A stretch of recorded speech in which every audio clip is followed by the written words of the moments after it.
welcome back to the Toffee Blues, your source for all things Everton. I am Connor Williams and we're back with another one of our end of season player reviews. This time it is on none other than Dominic Calvert-Lewin.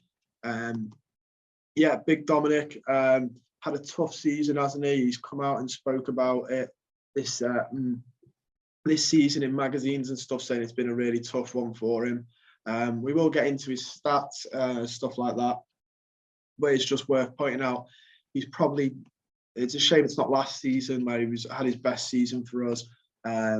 Alas, it's been a tough season for Dom with injuries. We're getting into it now for his seasonal stats. So I've got some from FootMob and then we'll go over to FBref that compares him to the rest of the Premier League. So he played 17 games, got 5 goals, 2 assists. Started up 15 of them, was subbed in for 2. He played 1,283 minutes, 5 goals, an XG of 6.5, so he's only performing slightly below it in goals. He should probably have a goal more.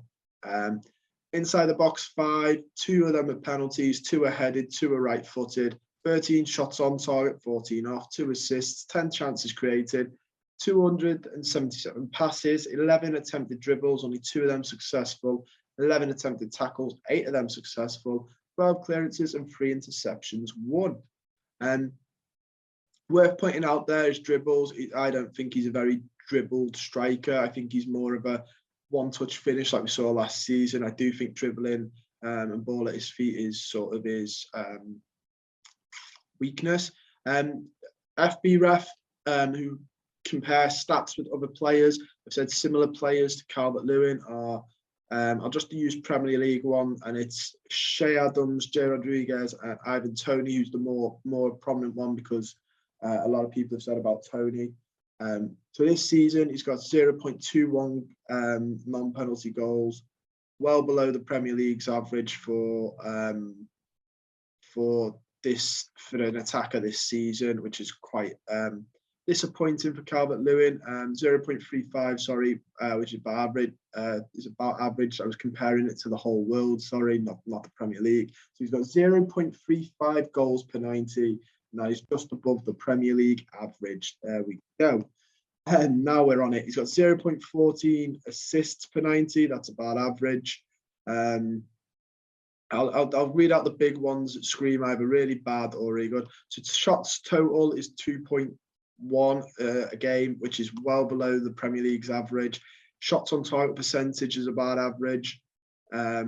His pass completion long is very good for a striker in the Premier League. His passes under pressure is above average for a striker in the Premier League. His low passes, he's actually top of in the Prem. Passes intercepted, he does quite well at, and as well. Tackles one in the attacking third. Successful dribbles is 60%, which is quite high, but his dribbles completed is quite low. So the ones he does attempt, he's successful in, but doesn't attempt an awful lot. Aerials one is 6.8. That puts him right up at the top. Percentage of aerials one is 47.5, which puts him right at the top. Not a surprise, really, is it? When you think about Calvert-Lewin. He really, really good player, but he has struggled this season with injuries. And I can't help but feel sorry for him for that. It was only a couple of seasons ago that he was, last season, for example, I'll get you up his goals for last season, which we all remember quite well.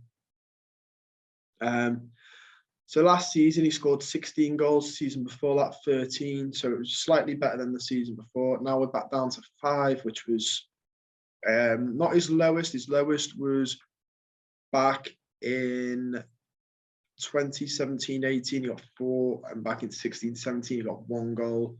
So they're really, but he didn't play as many games then.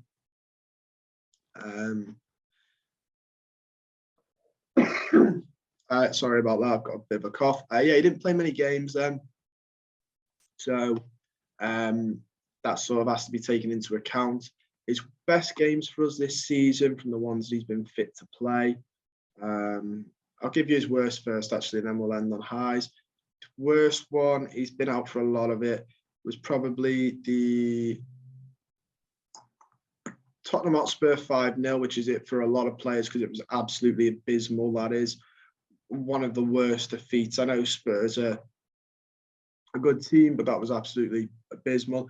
Played 69 minutes, only had 3 shots, 63% accurate passes, 23 touches, 1 out of 2 successful dribbles, was dispossessed twice, only got 1 recovery, and only won 40% of his ground duels. So it wasn't a great game for Calvert-Lewin. His best one, I've seen a couple of fans say he's got goals. His best one probably is that Crystal Palace game. Since coming back properly, he'd scored in the Brentford game and then in the Palace. I've seen some say that this might be goal of the season because it's the one that keeps us up. I don't think it is. I think it's Townsend. I'm not doing it off sentiment. It's a great goal. It's a good goal. It means a lot, but I'm not doing it off sentiment. I'm doing it off what technically is a good goal. It was a header from a set piece. Calvert-Lewin's bread and butter. He had 44% accurate passes, 2.7 XG, so he performed well above it. 50% shot accuracy, 2 out of 2 tackles won, clearances won, headed clearances won, ground duels 67% won, aerial duels 68% won. Really impressive. Obviously, people came on the pitch a little bit early that annoyed him. He was like, you could see him going, get off. Purely because I think he knows it's going to get added on. It was a bit silly to do that when the whistle's not gone yet. He's had a tough season. He said he's had a tough season. I think we can see he's had a tough season. He can't get over his injury, which has sort of plagued him all season.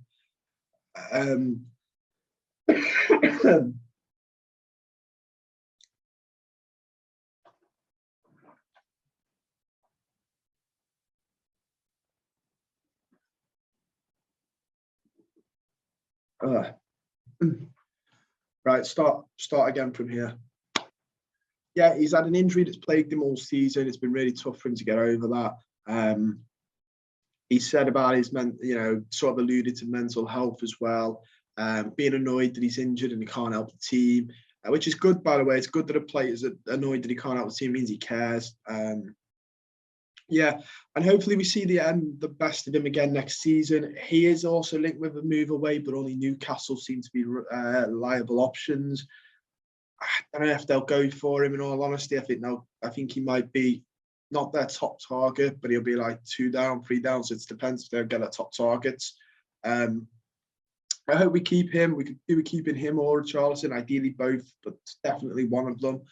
If we let him go, then we are struggling. It means we have to go out and get some forwards because we only have Rondon left at the club. But yeah, overall, Calvert-Lewin's had a tough season. I feel really harsh to rate him. When he came back, he did get amongst the goals towards the end. Okay, give him a 6, which I think is about as high as I can go because he's been out all season. But that's all I've got time for. Don't forget to like the video, subscribe to the channel if you're not already, and comment down below your thoughts on Dominic Calvert-Lewin's season. Give him a rating out of 10. I'd love to give him higher, but purely due to injuries. I'm pretty sure if he wasn't injured, I'd be giving him 9s like I gave Richarlison because he's a really good player and I like him. He played to his strengths. He's an out-and-out number 9, classic forward.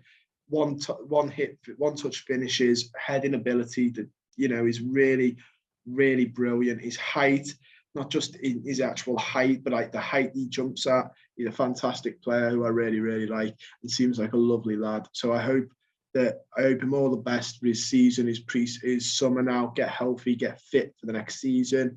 I hope he takes some time off and enjoys himself as well, gets himself sorted, does whatever he wants to do, whether it's magazines, photo shoots, I don't mind. Enjoy yourself, get yourself in the right frame of mind for next season, because he really does seem like a lovely lad, and we wish him all the best. That's all I've got time for though, guys, so stay safe and I'll see you soon.